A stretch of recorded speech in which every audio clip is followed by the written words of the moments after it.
U.S. Arab Radio Network presents Season 3 of the Ray Hanania Radio Show, sponsored by Arab News, the leading English-language newspaper in the Middle East.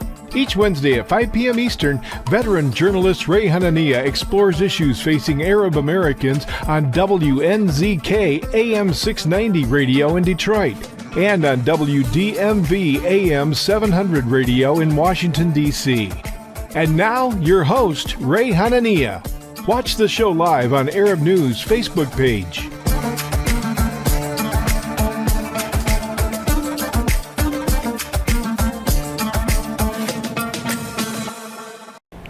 Well, welcome to the radio show today. This is Ray Hanania, and I have two great guests for you. The first guest is the mayor of Hamtramck, Michigan, just outside of Greater Detroit.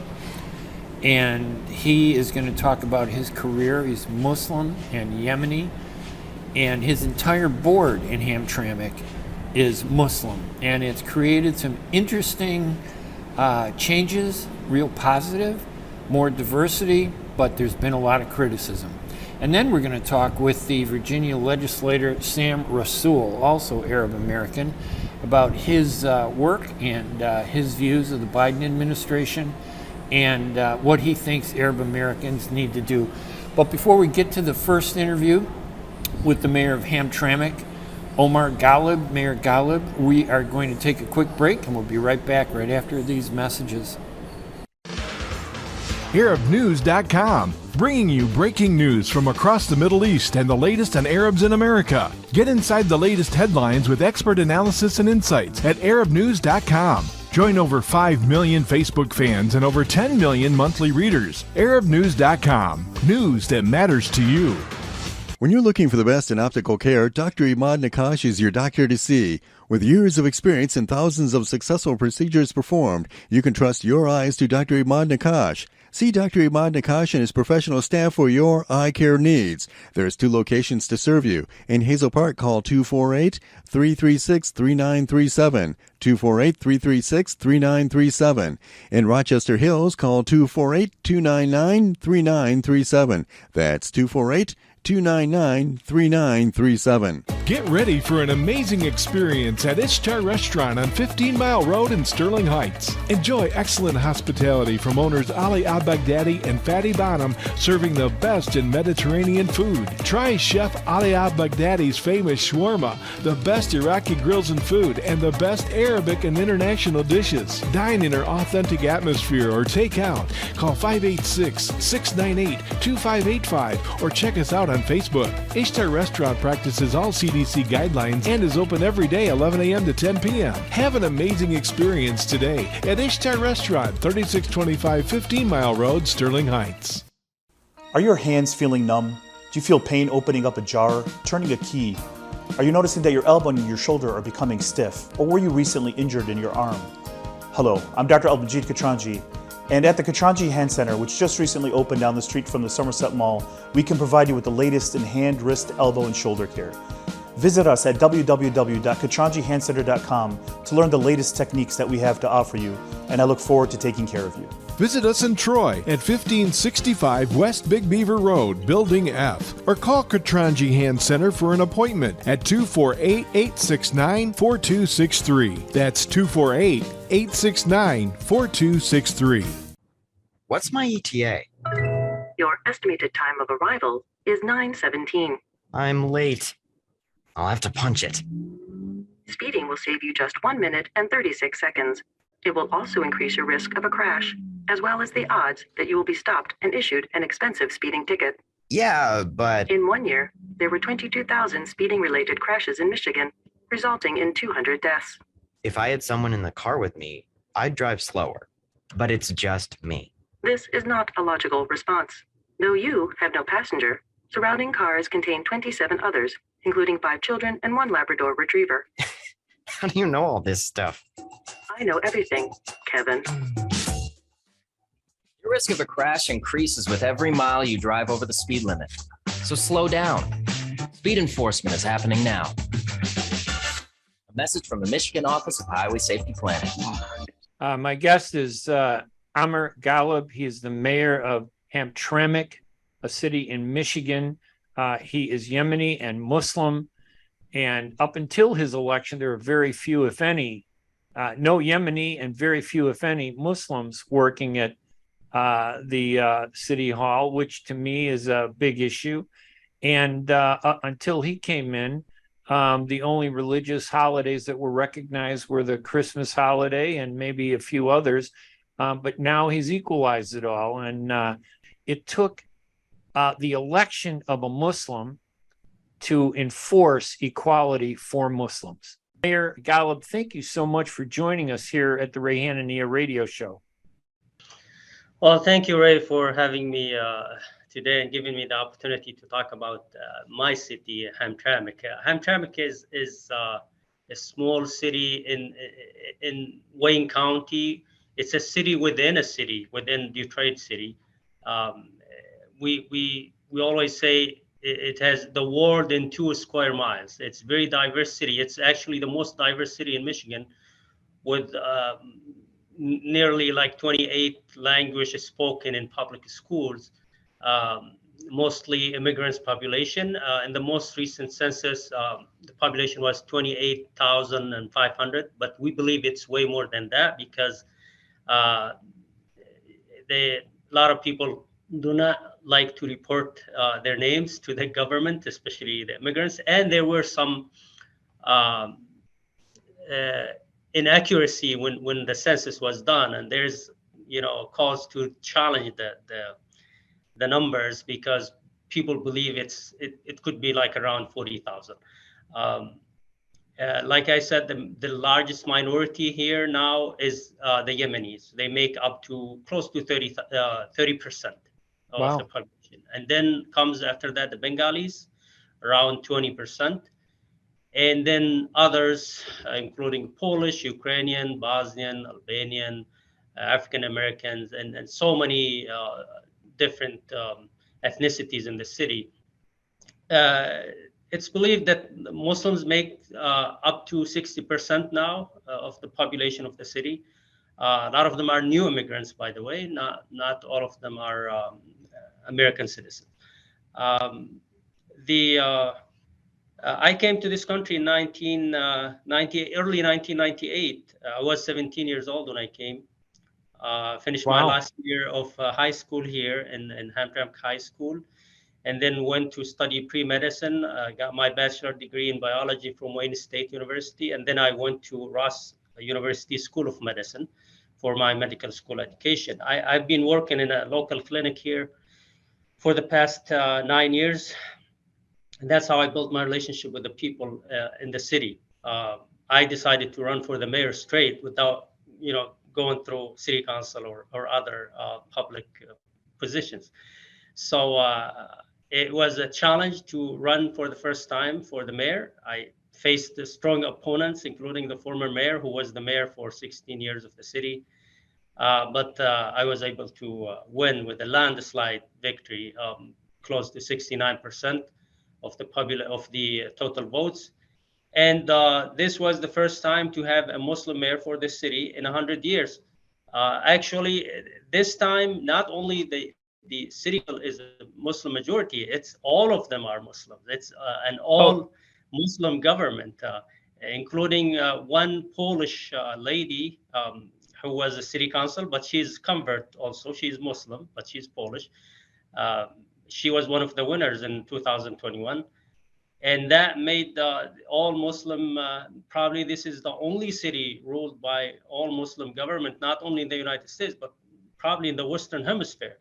What was the basis for your win, do you think? Is it just that the majority of the population now is Muslim today? Has it changed that much since 4 years before in 2017? No, not only that, because most of these Muslims are still new immigrants. A lot of those 60% is still not Americans, not qualified to vote.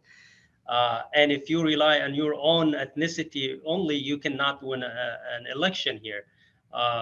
Like I said, Yemenis makes up to 30%, but I think only maybe 18% of them are qualified to vote.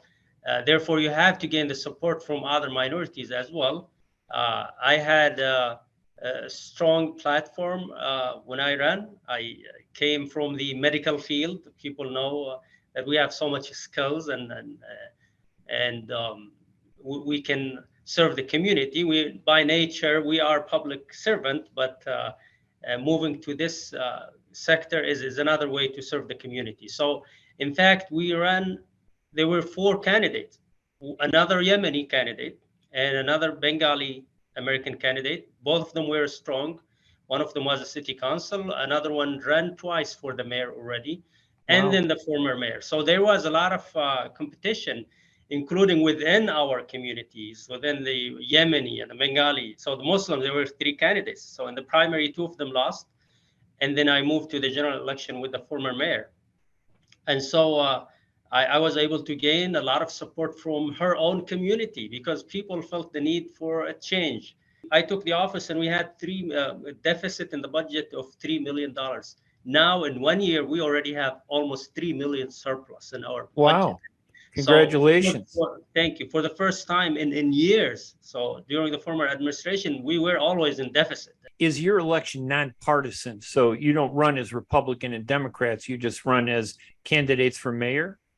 Or yes, you don't have to be affiliated with any party. And Hamtramck is known to be a stronghold for the Democrats here, but people don't care about what you affiliate with. But at the end, they want to see a strong leader with some skills. And that's interesting, the election. So you have four candidates, three of them are Muslim, two of them are Yemeni, one of them is an incumbent Polish mayor. Usually they want, if you're the challenger, they want another Yemeni, they want another Muslim, two Muslims, so they could divide the anti-incumbent vote.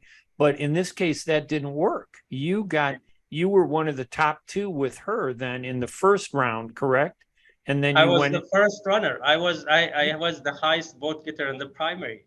And so she was number two. So, and then the top two go to the final election and you defeated her there.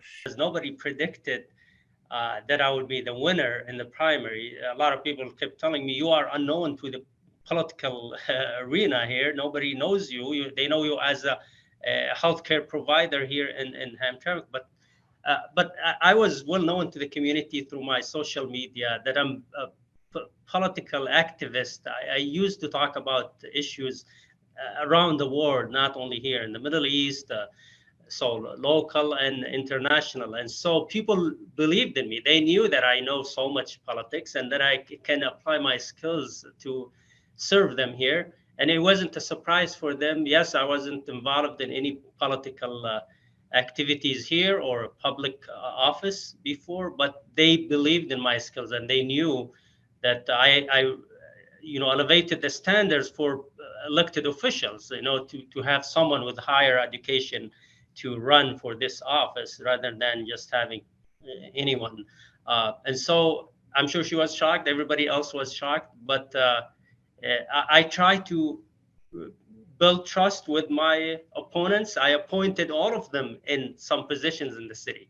I appointed her in the DDA, the Downtown Development Authority, thinking that I will be able to build bridges with the community and gain their trust, but it seems like it didn't work. She has been always trying to cause trouble in the city since then. The anti-Arab and anti-Muslim feelings that exist in this country are still very, very intense. Now, this past month, I think it was June 13th, there was this controversy where the LGBT community was celebrating its Pride Month, they would call it, but they wanted to put and fly a flag at the Hamtramck City Council building, I believe. Is that correct? And yeah, in public streets and in public spaces like in the main streets, which I believe that it's not appropriate. And tell us why it's not appropriate. Explain that. So like you said, I have nothing against the LGBT community. They belong to Hamtramck. We serve them equally, just like anybody else. Everybody in this community is equally important to me. I don't believe that I should discriminate against anyone or give preferential treatment to anyone. So the fact that we are a community of minorities, every minority is in need of support. We believe that we are subject to discrimination in one way or another. Therefore, we are equally in need of that support. So the fact that I can just show support for one group and ignore the others is not appropriate, because the moment that people heard that some group wants their flag to be flown, they came to me and they said, well, we have also our, you know, specific flags that we want to fly on the public streets or in the city building. And I was like, I looked at them. Some of them are religious, some of them are tribal, some of them are sectarian. So I was like, it's going to look a mess. This is not appropriate. And I cannot just pick and choose which flag I should fly and which I should reject. So in 2021, during the former administration, they voted on flying the flag in the city hall, and it passed. Like the city council was tied 3-3, and the former mayor broke the tie, and it was voted for to fly the LGBTQ flag in front of the city hall. I mean, people didn't like it, a lot of people in the community, but they didn't do anything. They didn't protest. They just said, okay, the government decided to do it. That's fine. So for us now, they didn't want the city council to decide, some people. They just want to do it, in other ways. The former power structure, I would say, tried to do it and to just get around the city council and do it in using different committees and commissions in the city hall. I was like, it should be done just like the way it was done in 2021. Let the city council vote on it. And so I thought that was the only appropriate way. The city council should vote. If they decide to fly, that's fine. And the city council decided not to. They believe that given favoritism and preferential treatment to one group and ignoring the others is going to cause a lot of trouble. So that was their decision, that everybody should be treated equally in the city. We will support every group. The fact that your flag is not flown in the city hall doesn't mean that your rights and freedoms will be impacted in any way, or that your quality of life will be impacted in any way if your flag is not flown somewhere. We still serve people equally, and we will protect them and do everything. My job is not to go out and ask people what's your background and what's your religion, but to serve them. That's my job. So if you're invited to go someplace as the mayor, you would go there and show respect to whatever group, could be the LGBTQ community. If they're having an event on their property and they want you to come, you would go, correct? If you're invited? Well, if I felt that the invitation is not to challenge my values, because right. Lately this is the reason they want to do, to challenge my values. That it's either I stick to my values or I just go against my own values.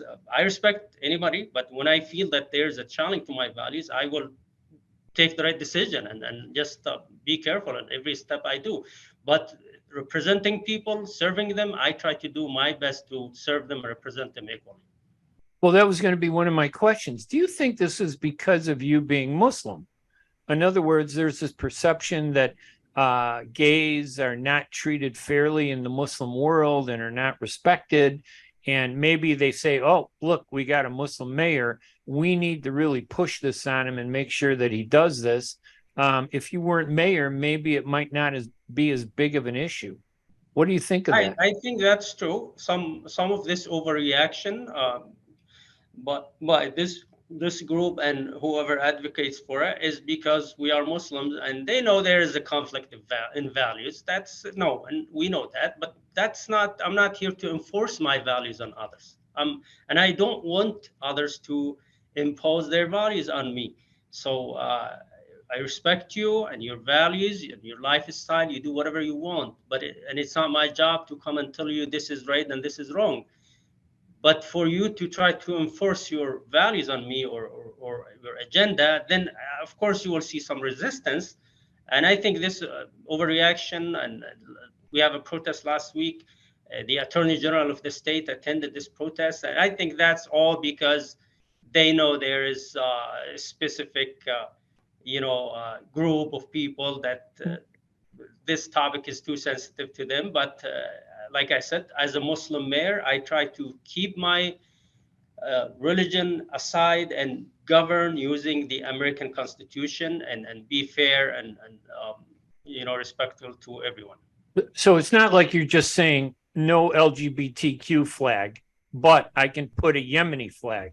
No LGBTQ flag, but I can put a Palestinian flag. You're saying that let's keep them all out there. And didn't you say that you were limiting it to only certain iconic symbols, government symbols, correct? Correct. So there are some, we made some exceptions for the government flag and the army flag. So on the other side, for the international flags, there is a resolution during the former administration from 2013, resolution 102, that was made to show the international character of the city by allowing the flags of the countries that have immigrants in Hamtramck to be flown in the public street. And that is specific for the countries that those immigrants came from. So this year we tried to just amend that resolution and just make it the American flags, government flags. They said that in July, that's the month they fly those flags, based on the former resolution, the previous one, and they already bought the flags and took the donations. So we agreed, the city council, that this will be the last month, since they prepared already ahead of the resolution, for those flags to be flown in the main street. And from next year, just this new resolution will be effective, and only the government flags and prisoner of war flags. So because they've gone so far in terms of raising money and planning, and because it's a little bit of a transition, that you said, okay, we'll do this, but that's the last time. Yes, and it's been 14 years. They've been doing this 14 years with no issues. This is the only time that some groups came and say, we are also international flag and we want our flag to be flown in there. So that's why we had to clarify things. Well, I know that the LGBT community is a big voting, high voter turnout block. So I can imagine that state officials would be out there protesting you because they want to pander to that vote and get their votes. But you're saying, and I really think it's admirable, you're saying that you're not going to impose your values on other people, and we shouldn't, and the city shouldn't impose the values of other people on other citizens. I think that's across the board, correct? There's no exception. Are you able to fly the Yemeni flag next year and in it's municipal buildings and public buildings? No, of course. And Yemenis or others, they don't care if this flag is flown or not. They will not be so, No, but I mean that your rule is the same for you. You're not going to be able to fly your flag. You're not treating them differently than you're treating yourself. True. The former government made up that resolution in 2013 to allow international flags to be flown. So based on that resolution, until now, it still can be flown in the city, because even at the end of the new resolution, it says, and the flags that represent the international character of the city. So that means it's still allowed. But we agreed verbally with the city council that this also should be amended, and by next year, only those 5 flags that we mentioned in the resolution. Which would be the Hamtramck flag, the American flag, state flags, the state of Michigan flag, and the prisoner of war flag. That's really interesting. The amendment, there would be only those 4. Now, has one of the things you hear from the public, and a lot of this stuff is crazy, is, if we elect a mayor, we're going to be bringing Sharia law to the community. We're going to become an Islamic city. Has that happened in Hamtramck? Is Hamtramck an Islamic city? No, actually, the fact that we are Muslims doesn't matter, because we base our decisions and resolutions on the American Constitution. And so, yes, there are some new stuff that people witnessed. For example, taking the Eid day as a holiday in the city for the city hall employees only. Right. That's something new that happens in Hamtramck and in Dearborn as well.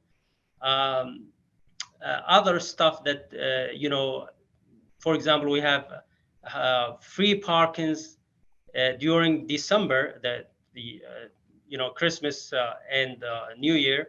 We divided into half. We took 15 days from that month to give it to the Ramadan holiday and the Eid holiday in 10 days and 5 days, because the majority of people here celebrate different holidays, and Right.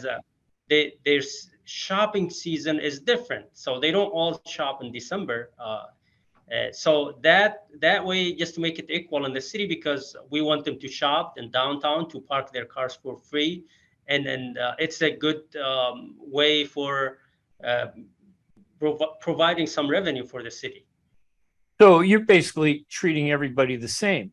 There have always been holidays for the Christian community, I'm sure for the Jewish community, and now you're recognizing the only difference is when the Hamtramck was Christian majority board, did they recognize the Eids as a holiday for employees?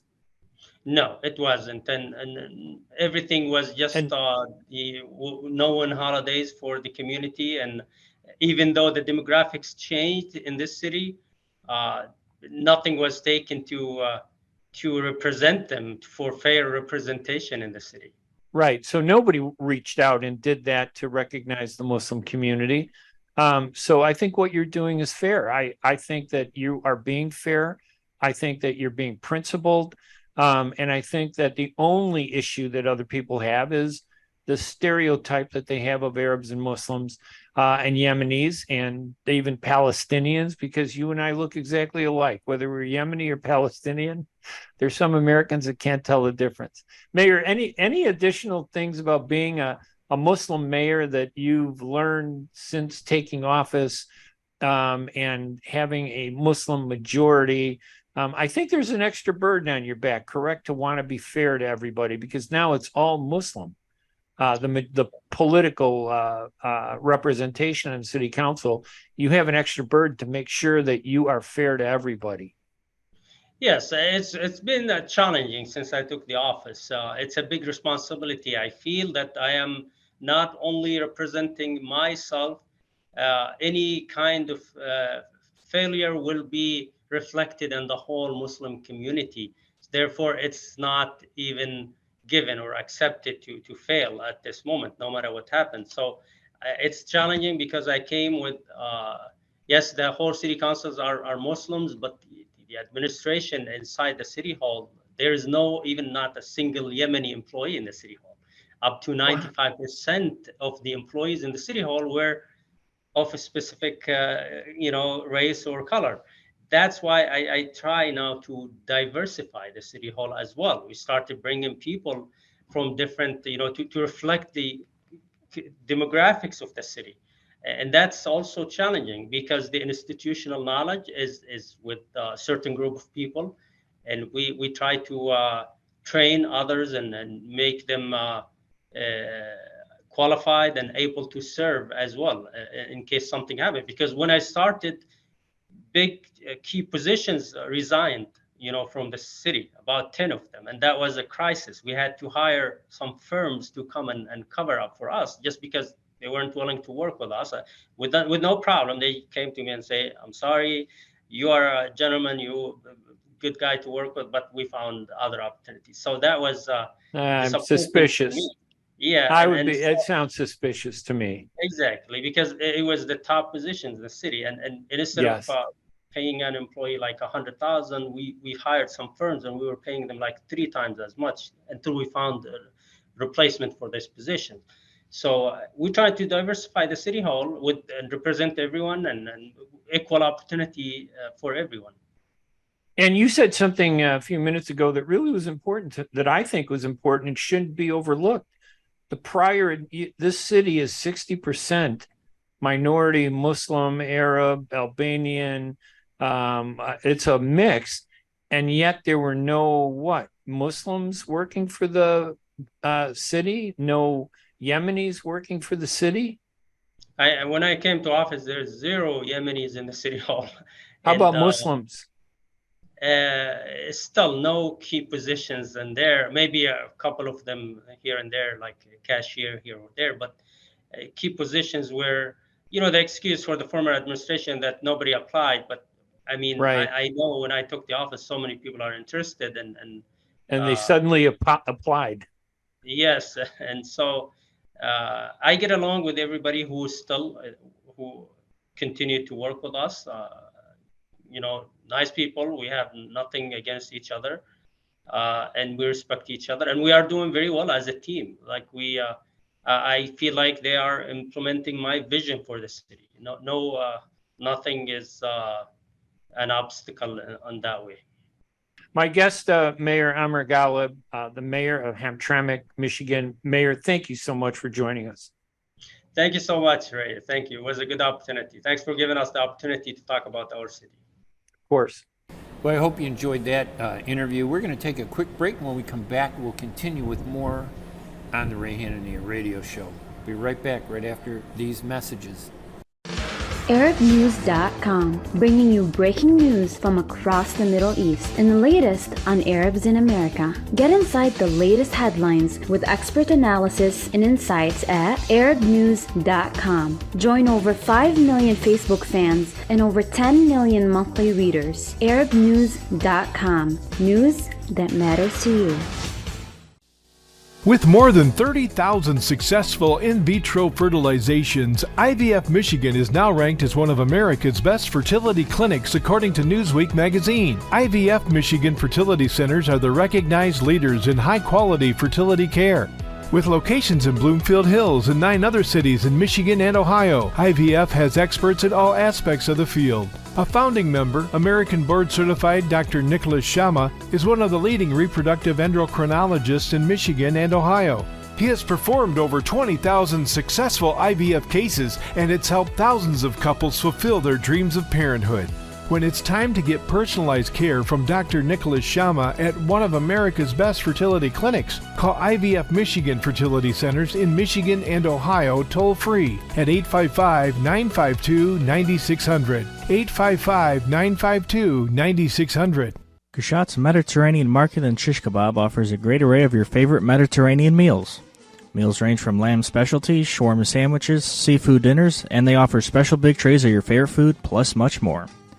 Kushat's Mediterranean Market and Shish Kebab address is 32839 Northwestern Highway in Farmington Hills. Their phone number is 248-538-9552. That number again is 248-538-9552, and the supermarket is open from 8 a.m. to 9 p.m. Kushat's Mediterranean Market and Shish Kebab will definitely leave you satisfied. Life for Relief and Development has now been rated as one of the best charities for humanitarian aid. Life's humanitarian projects span the globe, and Life is celebrating its 30th anniversary of providing essential life-saving aid to people and communities in 36 countries, regardless of race, color, religion, or cultural background. Where there is life, there is hope. And when disaster occurs here or around the world, including being one of the first responders to the Turkey-Syria earthquake crisis, Life for Relief and Development rushes in to provide food, medical aid, and shelter to those in need. We are looking to help the earthquake victims, and we take 0% overhead on emergency donations. So please help improve these efforts. Learn more about our involvement to help the helpless and bring hope where it's needed most, and make your tax-deductible donation to Life for Relief and Development now at lifeusa.org or call 248-424-7493. That's 248-424-7493. At Top Rehab Physical Therapy Clinic in Dearborn, we provide effective physical therapy sessions in order to limit pain and discomfort. Top Rehab provides physical therapy care for any diagnosis prescribed by a physician, and we regularly see and treat conditions such as stroke, TMJ, fibromyalgia, sciatica, joint pain, and more. We use a variety of pain management methods, including modalities, soft tissue mobilization, and therapeutic exercise. If you're in need of physical rehabilitation or physical physical therapy, get the highest quality health care at Top Rehab. Most insurance is accepted and we're open Monday, Wednesday, and Friday 8 to 6, Tuesday and Thursday 8 to 5, and Saturday 10 till 2. Call for an appointment today at 313-846-0555. That's 313-846-0555. Choose Top Rehab Physical Therapy Clinic on Michigan Avenue in Dearborn. Life's too short to be in pain. And with me right now is Sam Rasoul. He is a member of the Virginia House of Delegates from the 11th District. Sam is one of two Muslim members of the Virginia General Assembly. This is a candidate, an Arab American, who has a future in politics. He hasn't shut the door to being a good public servant. Welcome to the show, Sam. Yeah, great to be back with you, Ray. Thanks for all you do. What I did realize very early on, right after I was elected, is what's important is not just the work that Sam Rasoul does, but how many people we bring along with us. And that capacity building is critical. And we need good people running all over the place that are reflective of all of America. When you go to conventions and conferences like the ADC convention or other ones, are you do you leave with a positive feeling about the community overall? I'm not talking about the organization, but when you go to these events, do you think the community is really evolving in a positive way? Are we moving forward, or have we been pushed back so far that we're still struggling to get back to where we were before September 11th, for example? Well, there are several million Arab Americans around this country. And when you come to a conference where several hundred gather, but these are really an elite several hundred who are involved deeply in their communities all around the country, you really get to see the best of Arab America for sure. And so you can't help but feel inspired by people who are doing good work around the country, and it helps to connect folks. You introduced a bill in Virginia to allow 16-year-olds to vote. Right now it's 18. Given the fact that we have such a hard time getting voters who are 18 and older to get to the polls, does it help to add younger people, bringing it down to 16? Are we going to see, do you think younger people are more interested in voting than some of the older people? I mean, what was the logic behind the 16-year-old? Yeah, human beings are creatures of habit. And what we find is the best voters are the voters who began voting very early in their opportunities. And so imagine this, you've got 16 and 17-year-olds being able to vote in local elections, and it gives them a say, and you've got a captive audience because they're largely in high school. Well, in a number of places around the United States, this is happening today. In Tacoma Park, Maryland, and places in Maine, they have said, we want 16 and 17-year-olds to vote in local elections, and the states have the authority to be able to allow them to do so. And that way we can create good habits in these young voters early on. And I think that'd be a fantastic way to get younger people involved earlier. And then you may see more and more young people involved. You get discouraged when you see communities that have a potential to vote only come out like maybe 50% of them register to vote, and then only 50% of those that register actually vote. I mean, it doesn't seem like a lot of people take voting as seriously as we would want them to, and in mainstream society. But what's the odds that it's going to pass? How does it look? It doesn't look good. Democrats and Republicans do not like young people voting, no matter what they tell you. Really? They're very ageist about it, and you hear all kinds of comments that a 16-year-old's brain hasn't developed, and I mean just nonsensical things. And I said, well, the 16-year-old is working and paying taxes. We're asking them to vote. We're not asking them to do neurosurgery here, but this is the struggle. I'm surprised. That's interesting. Maybe it's the unpredictable factor that a lot of incumbents you don't worry about that. You're an incumbent. You don't worry about unpredictable people. If you see a new group of people, having known you for many years, I think you go into it saying, I can win these people over. Absolutely. I think that's the key. Is some people, elect officials tend to be a little older, and they sometimes worry about empowering other groups, and that is exactly contrary to what we should be doing. And does that reflect, you think, with Arab Americans? Are we a heightened voter conscious community, or do we tend to go with what we see in the rest of society? I think most communities have a pretty high degree of apathy outside of the presidential election. This is certainly an issue. There are many other countries and developed countries that have really a relatively high turnout on a very regular basis. And so culturally, this has been a problem. But you can't help but look back and you can't ignore the fact that there have been forces that wanted to suppress people from voting for long periods of time. And so very intentionally, even, for example, in the 1980 convention, you can Google this, you'll see one of the founders of the modern conservative movement saying, we don't want everyone to vote. Right. The more voter turnout we have, the worse it is for the conservative agenda. And this is, to a large crowd. So the reality is we're pushing back against some of these forces.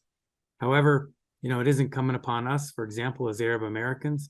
If we want policies that are reflective of our community, we certainly need to make sure we do the first thing, which is vote every chance you get. And I'll tell you a secret, Ray, that most people don't know, is you should vote every chance you get, even if someone's unopposed, whatever it may be, because what happens is that when pollsters call, they look to see who has a regular voting record.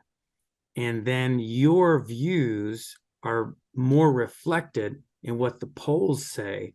And that way campaigns will reflect your views even more. So I hope some people will take us up on that trick. Now, being Arab American, when you ran for office, did the presence of an Arab American candidate generate a larger than normal Arab American vote, for example, in your election? And generally, do we see that when Arab Americans run for office, that it attracts more, or does it not have an impact? I would say, generally speaking, there's certainly a lot of excitement in the Arab American community with Arab American candidates, for sure. The turnout depends on where you're running. The district that I live in today, for example, is in kind of the more rural part of Virginia. There aren't a lot of Arab Americans, but from whether it be volunteers, donors, and voters, we tend to see people who are more excited to, and that's in general of almost every identity, people who they can see themselves reflected in the candidate. And that's a topic that I run into and talk about with other candidates Arab American candidates running for office.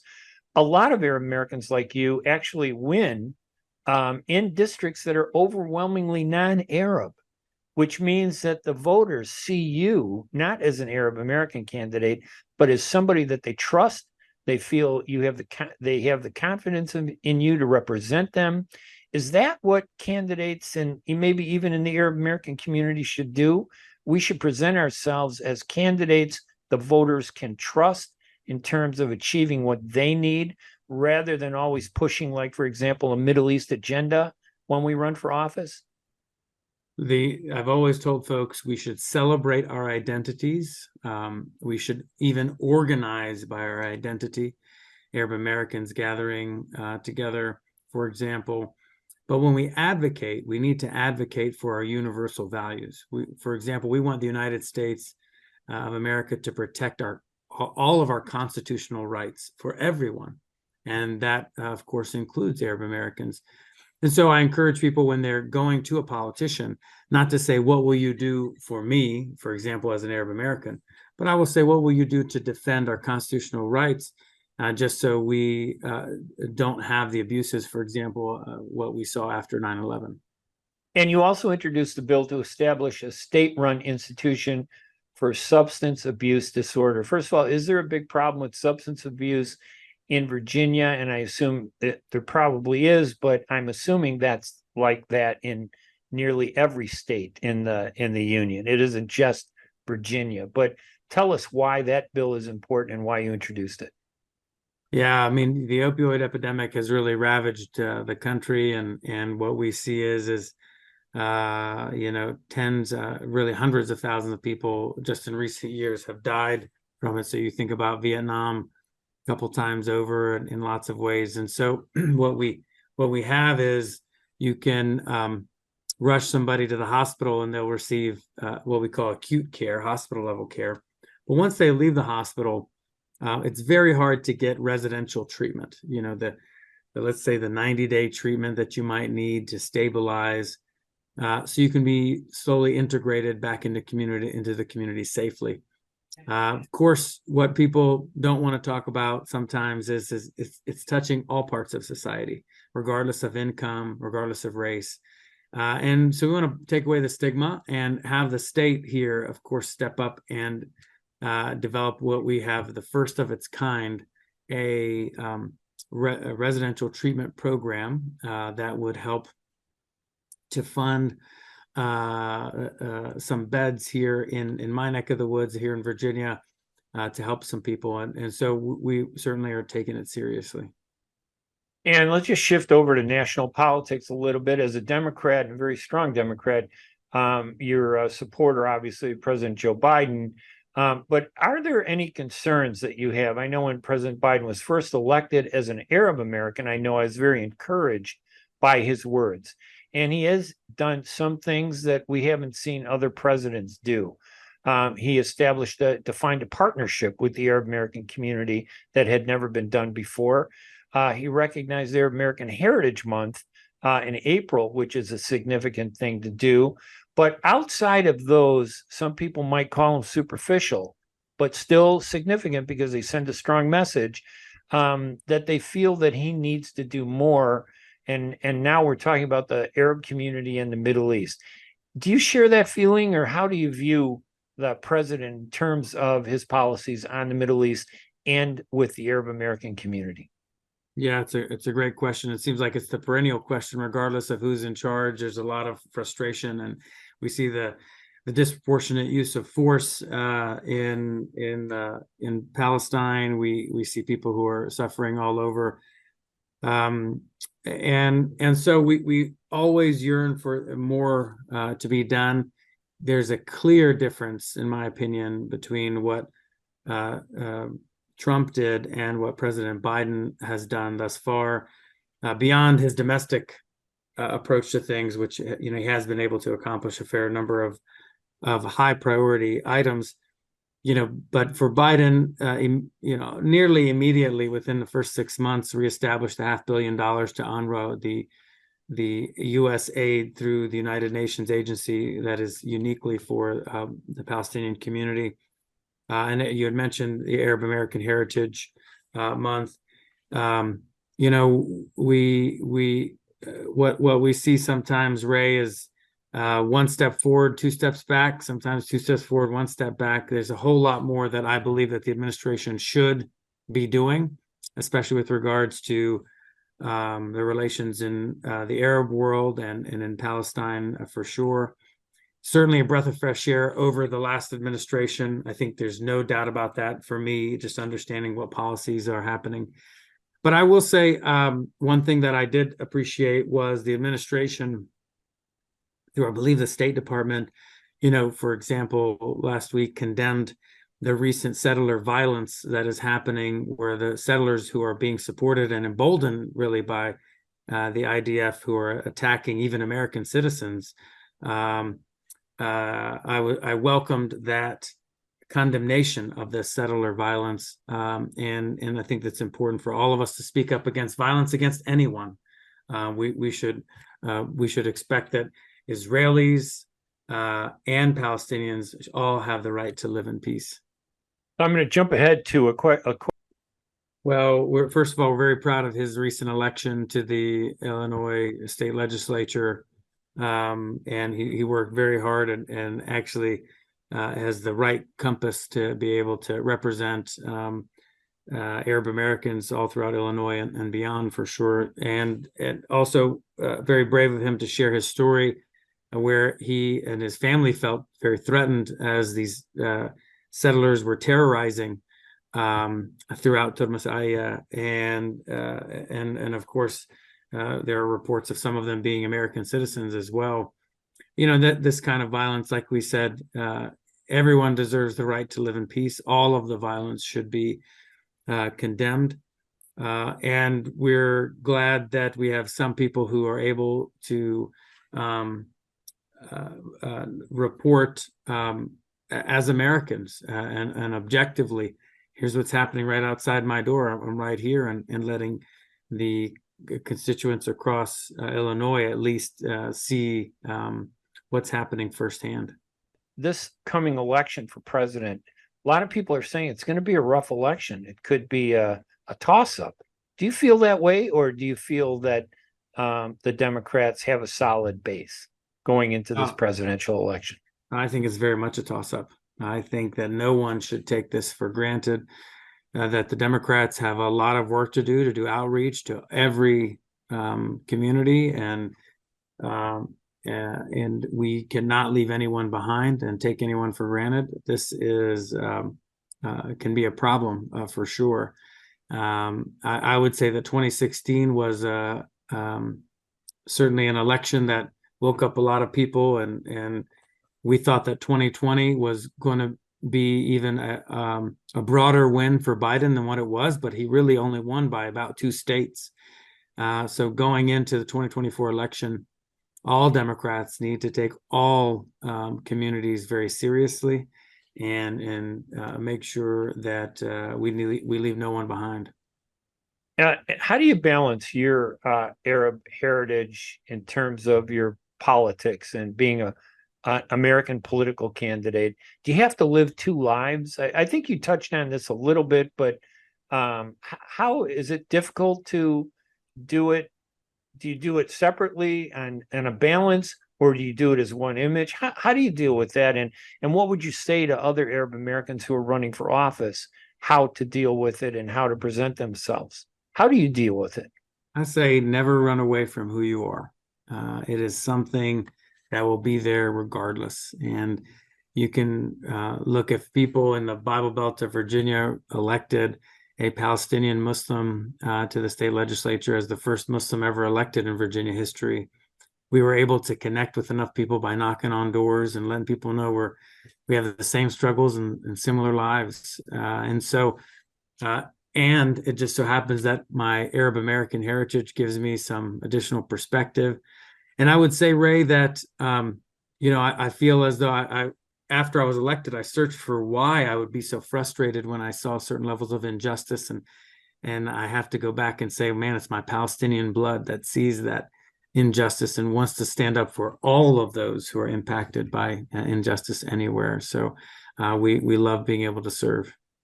And isn't that the key to success? Identifying with an audience, not being in conflict with the audience. Let them understand that you share the same concerns that they share as an American. And once you do that, then it doesn't matter where you're from or what stereotypes they may have been given over the years by a Hollywood movie, industry that created 250 movies that make us look bad, and 1 cartoon and maybe 2 other movies that made us look good. That's an overwhelming odd to try to push down. But isn't that the way to get around that, to connect with your audience one-on-one with the same issues and concerns that they have? Absolutely.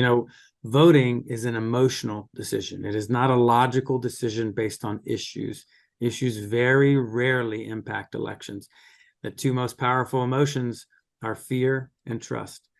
And you can either try to rely on fear, which is very lazy politics, to try to say the other side is something to be feared, or you can work on building that trust. And that's what I've done in the neighborhoods that I grew up in.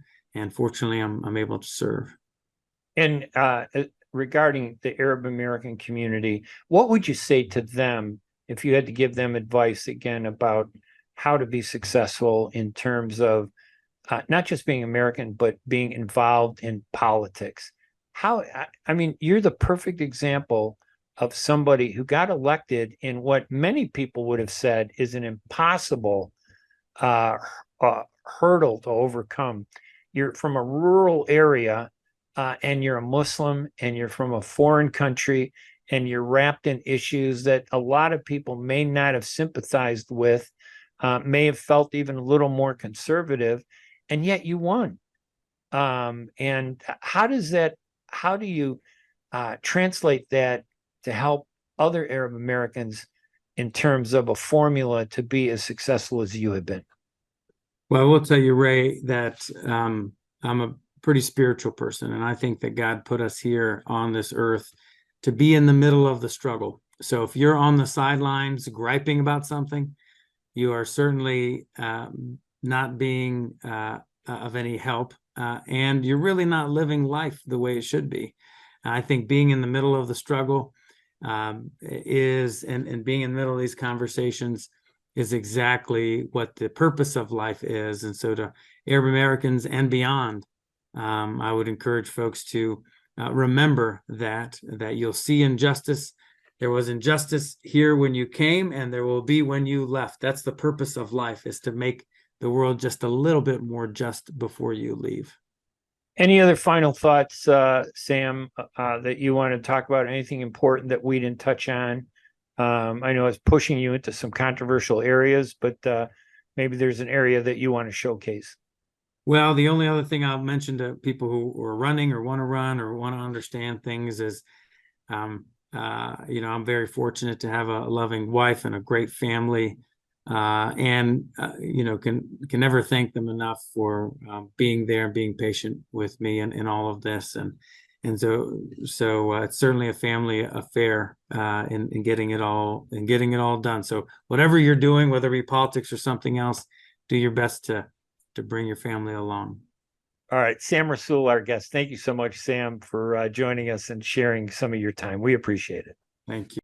Well, we hope you've enjoyed both of the interviews with Sam Rasoul, the legislator from Virginia, and Mayor Omar Ghalib, the mayor of Hamtramck. Don't forget to follow us each week on the U.S. Arab Radio Network.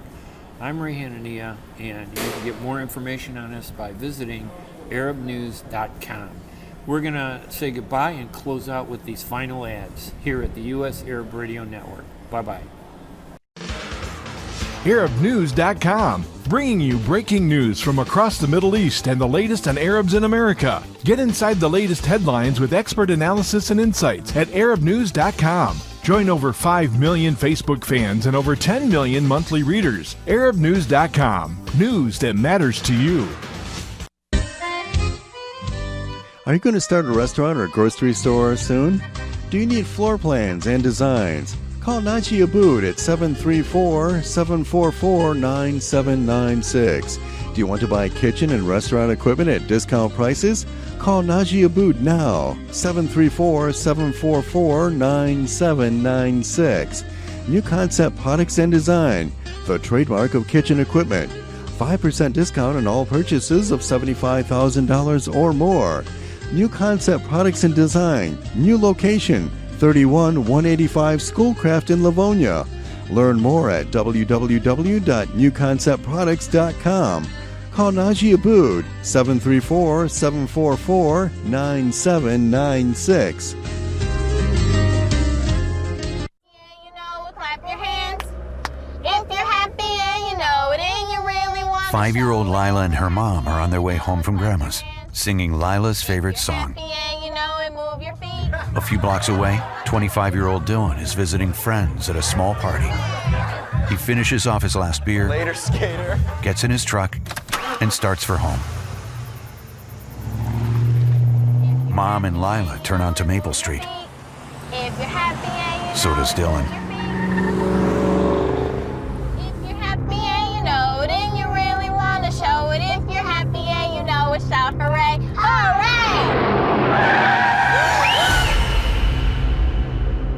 Every 50 minutes in the United States, someone dies in a crash involving a driver impaired by alcohol or drugs. If you're impaired and you know it, don't drive. Drive sober. A message from the Michigan Office of Highway Safety Planning. Ziyad brand. Quality products from our family to yours. Ziyad Brothers Importing offers the finest quality products, including brands like Sultan, Kraft, Nestle, Hook, Rico Picon, Donna, and many more. Ask your retailer to carry these fine products because you deserve the very best. For more information, visit our website at www.ziad.com. That's www.ziad.com. Ziad, quality products from our family to yours.